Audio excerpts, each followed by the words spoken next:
தமிழ்குரல் நேயர்களுக்கு அன்பு வணக்கம். இன்றைக்கி நம்ம மிகப்பெரிய ஒரு ஆளுமையை சந்திச்சிட்ருக்கோம். அவரை பார்த்திங்கன்னா விவசாயம், சித்த மருத்துவம், நீர்நிலை மேலாண்மை, இந்த மாதிரியான பல்வேறு விஷயங்களில் நாட்டம் கொண்டு அறிவியல் பூர்வமாக நிறைய விஷயங்களை செஞ்சிட்ருக்கிறாரு. அது மட்டும் இல்லை, ஏர்ஸ்டாட் யூனிட் அப்படிங்கிற உலக பிரசித்தி பெற்ற ஒரு விஷயத்தை அவர் செஞ்சிட்ருக்கிறாரு. இன்னும் சொல்லப்போனால் அவர் ஒரு மக்கள் விஞ்ஞானி.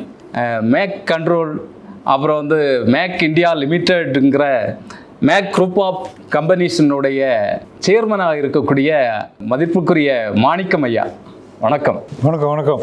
இந்த உலக பிரசித்தி பெற்ற ஃப்ளைட் நிறுவனம் போயிங், அந்த விமான நிறுவனத்தோட ஒரு ஒப்பந்தம் போட்டு வேலை செஞ்சு சொல்லுங்க. அப்துல் கலாம் ஐயா டிஆர்டிஓ உள்ளே கொண்டு போய் விட்டார். இந்த சூழ்நிலையில் தான் 1988 ராஜீவ் காந்தி பிரைம் மினிஸ்டராக இருக்கும்போது ஏர்பஸ் 320ங்கிற ஏர்க்ராஃப்ட்டு 13 ஏர்க்ராஃப்ட் வாங்கினார். அவரே பைலட்டு. ஃப்ரான்ஸ் டுலூஸ் போயிருக்காரு. ஃப்ரான்ஸில் அவங்க கோ பைலட்டாக வச்சு மணியூர்லாம் பண்ணி காமிச்சிருக்காங்க. Fly by over technology 13 aircraft வாங்கிட்டார். வந்துருச்சு, 6 மாதம் ஓடிச்சு. ஒரு ஏர்க்ராஃப்ட்டு பெங்களூர் அந்த பெலந்தூர் லேக்கில் போய் இடித்து விழுந்து ஒரு 85 பேர் செத்து போயிட்டாங்க. அது பெரிய கமிட்டி போட்டு நீங்கள் கேட்குற கேள்விக்கு இதில் தான் ஆன்சர் வருது. பெரிய கமிட்டி போட்டு என்ன பிரச்சனை அப்படின்னு கமிட்டி போடும்போது, அந்த ஆக்சிலரி பவர் யூனிட் பின்னாடி ஒன்று இருக்கும். ஏர்க்ராஃப்ட் 3000 அடிக்கு லேண்ட் ஆகும்போது அது ஆட்டோமேட்டிக்காக லைனில் வந்துடும். வரல, அவனுக்கு வரலின்னு சொன்னோன்னே இப்போ ஏண்டா வரலன்னு பைலட்டுக்கு அது ஸ்டாப் பண்ணுறது, ஃப்ளைட்டை வேகத்தை குறைக்கிறது. எதுக்குன்னா பேக்கப். ஒரு வேளை மெயின் இன்ஜின் ஏதாவது ஸ்டால் ஆயிடுச்சுன்னா அது பவர் சப்ளை கொடுக்கும். சரி, பவர் சப்ளை கொடுத்தா ரெடாரெல்லாம் மெனியூர் பண்ணி கொண்டு போய் இறக்கிடலாம் ஈஸியாக. சரி, மெயின் இன்ஜின் வேண்டியதில்லை, ஏன்னா கிளைடிங் தானே இந்த இறங்கும் போது. அப்படிங்கிற ஒரு இதில் அதை கவனிச்சுக்கிட்டு இதை கொஞ்சம் விட்டாங்க. ரன்வேலேருந்து கொஞ்சம் ஆஃப் சென்டர் ஆகி போச்சு. சரி, மறுபடியும் ஒரு ரவுண்ட் அடிச்சு இறங்கிடலாம் அப்படின்னு சொல்லிட்டு த்ராட்டில் புல் பண்ணும்போது பேனிக்கிங்கில் 2 இன்ஜினும் ஆஃப் ஆயிடுச்சு. அது ஒரு கிளிச்சு, ஒரு சாஃப்ட்வேர் கிளிச். அது அந்த காலத்தில் எஸ்டி மோட்டர் பைக்கில் வச்சுருந்தேன், புல்லட் வச்சுருந்தேன் நான். டக்குன்னு கொடுத்தீங்கன்னா இன்ஜின் ஆஃப் ஆயிரும். இப்போல்லாம் அதை கண்ட்ரோல் பண்ணிட்டான். இப்போ டெக்னாலஜி அப்படி இல்லை. முதல்ல டக்குன்னு வேகமாக கொடுத்தீங்கன்னா ஆஃப் ஆயிரும். மெல்ல தான் கொடுக்கணும். ஸோ அந்த மாதிரி ஒரு கிளிச் அது. அப்புறம் 2 வருஷம் கழித்து என்னென்னமோ நடந்து நரசிம்மராவ் ஐயா பிரைம் மினிஸ்டராக வந்துட்டார். ராஜீவ் காந்தி கொண்டுட்டாங்க. நரசிம்மராவ் ஐயா வந்த பிறகு எங்கிட்ட அவங்க கேட்டாங்க, இந்த பிளைனை மறுபடியும் ஓட்டி விடணும், இந்த கிரவுண்ட்லேருந்து வர்ற பவர் யூனிட் தான் பிரச்சனைன்னு சொல்கிறாங்க. ஏர்பஸ்லேயே இப்போ டெவலப் பண்ண முடியாதபடிக்க கிடக்குது அப்படின்னு சொல்லி நாங்கள் விசாரித்தப்போ, அப்போ மிராஜ் 2000, மிக் 32, மிக் 32, மிக் 29 எல்லாம் வெரி ஹைலி சொபிஸ்டிகேட்டட் ஏர்க்ராஃப்ட். அதுக்கு யார் இந்த பவர் சப்ளை கொடுக்குறா கிரவுண்ட்லேருந்து அப்படின்னு சொல்லி கேட்டிருக்காங்க. ஏர் மார்ஷல் எல்லாம் எங்களுதுன்னு சொல்லியிருக்காங்க. வந்துட்டாங்க என்கிட்ட. வந்துட்டு கடைசியாக நரசிம்மராவ் நேரடியாக கூப்பிட்டு வச்சு பேசும்போது, என்னை கொஞ்சம் காப்பாற்றுங்க, பார்லிமெண்ட்டில் கொஸ்டின் வரப்போகுது, இத்தனை 1800 கோடி போட்டு வாங்கினீங்க, வாஜ்பாய் என்னை விட போகிறதில்ல, பார்லிமெண்ட்டை கிழிச்சிடுவார் அப்படின்னு சொல்லி நீங்கள் தான் காப்பாற்றணும், நாங்கள் ஏதோ சாக்கு போக்கு சொல்லணும், இந்த மாதிரி பேசிகிட்டு இருக்கிறோம், இன்னொரு 3 மாதத்தில் ஓட்டி விட்டுருவோம்னு ஏதோ சொல்லணும், எங்கள் கொஞ்சம் ஹெல்ப் பண்ணுங்க என்னாரு. பண்ணி கொடுத்துட்டோம். அப்போ அதுக்கு பிறகு தான் ஏவியேஷனில் மிலிட்ரியில் இருந்தோம். Military because of Abdul Kalam ஐயா இதில் சிவில் ஏவியேஷனில் ஃபேமஸ் ஆனது அந்த டைம் தான். அதுக்கு பிறகு எங்கள் உலகம் பூரா யாரும் பண்ண முடியாத பண்ணி இப்போ இது A320 ஏர்க்ராஃப்ட்டுக்கு உண்டான பவர் சப்ளை கொடுத்துட்டோம். இன்னைக்கு A320 கட்டமாட்டு வண்டி மாதிரி ஓடிட்டு இருக்குது. ஒரு ஆக்சிடென்ட் ஆகாது. அது அவ்வளோ சூப்பரான ஏர்க்ராஃப்ட். அதுக்கு எங்கள் பங்கு சின்ன பங்கு அதில். சரி சரி சரி. அதுக்கு பார்த்துட்டு தான் ஜெர்மன்கார எங்கள் ஊரில் இந்த இண்டஸ்ட்ரி நீங்கள் போடுங்க, ஆரம்பிங்க, உலக மார்க்கெட்டுக்கு கொண்டு போகலாம் அப்படின்னு சொல்லி ஒரு டாய்ஸ் மார்க்குக்கு 14,000 ஏக்கர் 150,000 சதுரடி பில்டிங்கை எங்களுக்கு கொடுத்தாங்க. இலவசமாக கொடுத்தாங்க. போனோம், ஆரம்பித்தோம், பண்ணினோம், நல்லா தான் போயிட்டு இருந்தது. அங்கே ஒரு பிரச்சனை, அந்த நாசிஸ்னு ஒரு குரூப் இருக்குது. நைல் ரிவருக்கு இந்த பக்கம்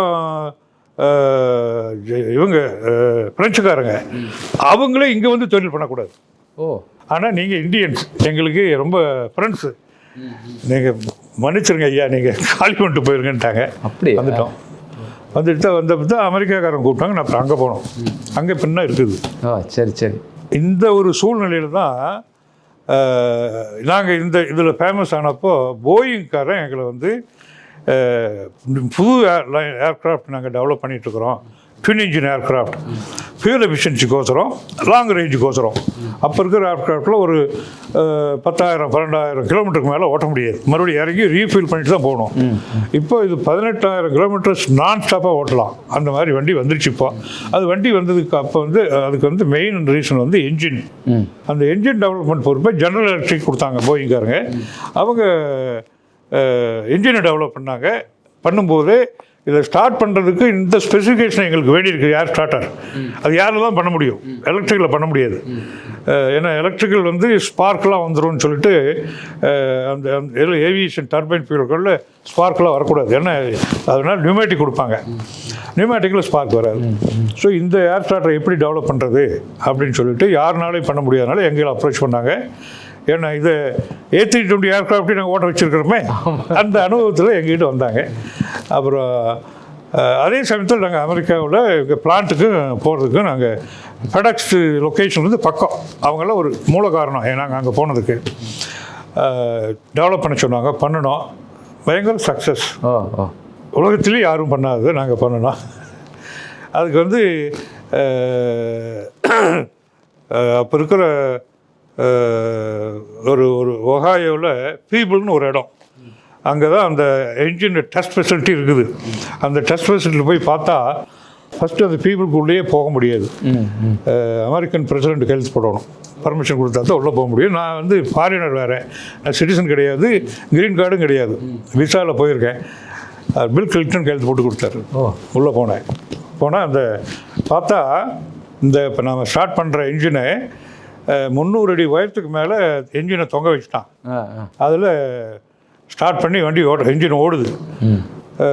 ஜஸ்ட்டு ஒரு 144 டெஸ்ட்டு. அதில் 2 டெஸ்ட் மட்டும் உங்களுக்கு ஒரு ஐடியாவுக்கோசரம் சொல்கிறேன். என்ஜின் ஏர்க்ராஃப்ட்டு டேக் ஆஃப் ஆயிடுச்சு. பெரிய பனிக்கட்டி மலை, பனிக்கட்டினா இந்த ஐஸ் மழை பெய்யும்ல, அந்த மழை பெய்யுது. இவ்வளோ பெரிய கட்டிலாம் விழுவோம். அது இந்த என்ஜின் ஸ்டக் ஆகும். அந்த பிளேடு உடையக்கூடாது. அது உடையாமல் இருக்குதா அப்படின்னு டெஸ்ட் பண்ணுறதுக்கு அந்த ஃபெசிலிட்டி அது. அது என்னடா இவ்வளோ மேசிவ் ஸ்ட்ரக்சரில் போட்டு பண்ணியிருக்கானே, இதெல்லாம் நம்ம ஊரில் இதெல்லாம் பண்ண முடியுமான்னு பார்த்தா கடைசியில் நம்ம ஊர் குப்பை சூப்பை தான் அதை பண்ணிகிட்ருக்குறான். எனக்கே ஆச்சரியாக போச்சு. அடாடாடா. அப்புறம் 120 கிலோ வல்ச்சர்னு பேர் இதுக்கு, அமெரிக்கன் வல்ச்சர் பேர்டு. 120 கிலோ ஒரு கேனனில் வச்சுட்டு, கேனன்னா தெரியுமில்ல, கன் மாதிரி இருக்கும், அதுக்குள்ளே லைவாக இருக்குது. இங்கேருந்து அடிக்கிறான், அந்த என்ஜின் ஸ்ட்ரக் பண்ணுது. அப்படியே வெளியில் வரும்போது புகை மட்டும்தான், ஷுக், அவ்வளோதான். என்ஜின் அது பாட்டுக்கு ஜிக்கு ஜிக்கு ஜிக்குன்னு ஓடிட்டு இருக்குது, ஒன்றும் ஆகலை. இந்த மாதிரி டெஸ்ட் எல்லாம் பார்த்த உடனே எனக்கு பயங்கர கான்ஃபிடென்ஸ் வந்துருச்சு. அடாடாடா, இந்த நம்ம பசங்க இங்கே வந்து இவ்வளோ தூரம் நல்லா வேலை செஞ்சுட்டு இருக்காங்கன்னா இதை உருவாக்கி கொடுத்துருக்குறான், இன்ஃப்ராஸ்ட்ரக்சரை அவன் உருவாக்கி கொடுத்துருக்கான்.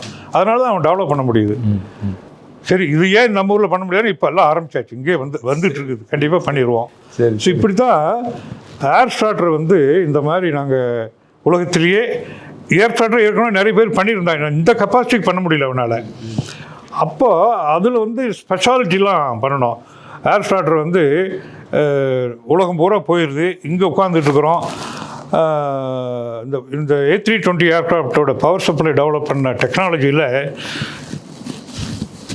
இந்த மோட்டரோலா சிப்பு ஒன்று இருக்கும். அது வந்து ரிமோட் மானிட்டரிங் டிவைஸ்ன்னு ஒரு ஆப்ஷன் நாங்கள் டெவலப் பண்ணோம். நாங்கள் தான் டெவலப் பண்ணோம் உலகத்துலேயே. அந்த டெவலப் பண்ணதை பார்த்துட்டு தான் எங்களை ஜெர்மனிக்கே கூப்பிட்டான். யார்? லுஃப்தான்சா. எதுக்குடான்னு பார்த்தா, இதை டெவலப் பண்ணிவிட்டு இதை வந்து டெக்னாலஜி அவன் அப்சர்வ் பண்ணிவிட்டு, இன்றைக்கி நீங்கள் உங்கள் கேர்ள் ஃப்ரெண்டு டெல்லியிலேருந்து வர்றான்னு வச்சுக்கோங்க, நீங்கள் ட்ராக் பண்ண முடியும் இந்த இடத்துல உட்காந்துக்கிட்டு. உங்கள் வண்டி இதில் போட்டிங்கன்னா வந்துட முடியும். அந்த டெக்னாலஜி டெவலப் பண்ண பேசிக் இது வந்து எங்களுது. ஓ சரி சரி சரி. அவன் அப்படி எடுத்துகிட்டு போயிட்டான். அப்போல்லாம் நமக்கு தெரியாது, சின்ன பையன். அப்போல்லாம் நமக்கு வந்து பேட்டன்ட்டு அப்படிங்கிறதெல்லாம் பெருசாக இந்தியாவில் இல்லை. இப்போ எதுக்கு எடுத்தாலும் பேட்டன் வந்துடுச்சு. ஸோ இந்த மாதிரியெல்லாம் பார்த்துட்டு தான் உலக ஃபேமஸ் ஆனோம். எங்கள் ஏர்ஸ்ட்ராக்டர் உலகம் பூரா போச்சு. அதில் ஒன்று வந்து ஹைனான், சைனாவில் ஹைனான் ஒரு ப்ராவின்ஸில் வச்சுருந்தான் எங்கள் ஏர்ஸ்ட்ராக்டர் இருந்தது. ஒரு இன்சிடென்ட்ஸில் தான் சைனா என்ன பண்ணால்,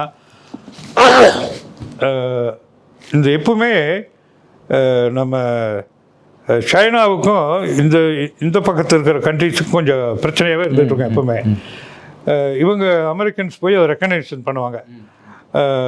இவன் பண்ணிகிட்டு இருக்கும்போது சைனாக்காரன் ரெக்கக்னைஸ் பிளேனை கொண்டு போய் இறக்கி விட்டான், ஃபோர்ஸ் பண்ணி இறக்கி விட்டான்.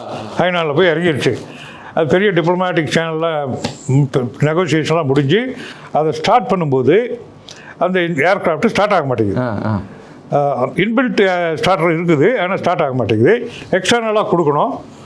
அது வந்து ஏர் ஸ்டார்டராக இருக்கணும். அந்த ஏர் ஸ்டார்டர் கொடுக்கும்போது எங்களுக்கு ஏர் ஸ்டார்டர் அங்கே இருக்குது. பார்த்த உடனே எங்களை பிடிச்சிட்டாங்க. யார்? சிஐஏ தான். அப்புறம் இந்த மாதிரி எங்களுக்கு பிரச்சனை இருக்குது, ஹெல்ப் பண்ணுங்க அப்படின்னு. சரி நீங்கள் போர்ட்டில் ப்ளக் பண்ணுங்கன்னு பண்ணி சேட்டலைட் கனெக்ஷன் கொடுத்தாங்க. என்ஜின், எங்கள் மெயின் என்ஜின் ஸ்டார்ட் ஆக மாட்டேங்குது, கிராங்க் ஆகுது, பேட்டரி நல்ல கண்டிஷன் இருக்குன்னாங்க. அப்போ ஸ்டார்ட் பண்ணுங்கன்னா சிக்னல் எனக்கு கிடச்சிச்சு. இது filter, main filter choke, air filter choke ஆகிருக்கு. அந்த ஏர் போகல அவ்வளோ. ஆமாம், அவ்வளோ சோக் ஆகிருக்கு. எனக்கு இண்டிகேஷன் இங்கே வருது. என்னையா பண்ணுறதுன்னாங்க, ஏர் ஃபில்டரே கழட்டியிருக்கேன்ட்டேன். ஸ்டார்ட் பண்ணாங்க. 10 மினிட்ஸில் டேக் ஆஃப். இதெல்லாம் உலக சாதனைகள் பெரிய. இப்போ அது மாதிரி இந்தியாவில் இல்லாததை பண்ண ஆரம்பித்து, உலகத்தில் இல்லாத நாங்கள் பண்ண ஆரம்பித்து இன்றைக்கு வரைக்கும் கண்டினியூ பண்ணுறோம். இது வரைக்கும் இப்போ இருக்கிறதுல நாங்கள் உலகத்தில் இல்லாத தான் பண்ணிகிட்ருக்குறோம். இப்போ நாங்கள் மிசைலுக்கு பெரிய சப்போர்ட் கொடுத்துட்ருக்கோம். ஆமாம், இந்தியன் மிசைலுக்கு, பிரம்மோஸ் ஆகட்டும், ஆகாஷ் ஆகட்டும், எல்லாம் நாங்கள் சப்போர்ட். எங்கள் கிரவுண்ட் பவர் சிஸ்டம், பிஎல்லோட ரடார் சிஸ்டம், சிலதெல்லாம் இஸ்ரேல் வந்து இங்கே இருக்குது, கூட இருக்குது. அப்படியா? அது ரடார் சிஸ்டம் எல்லாமே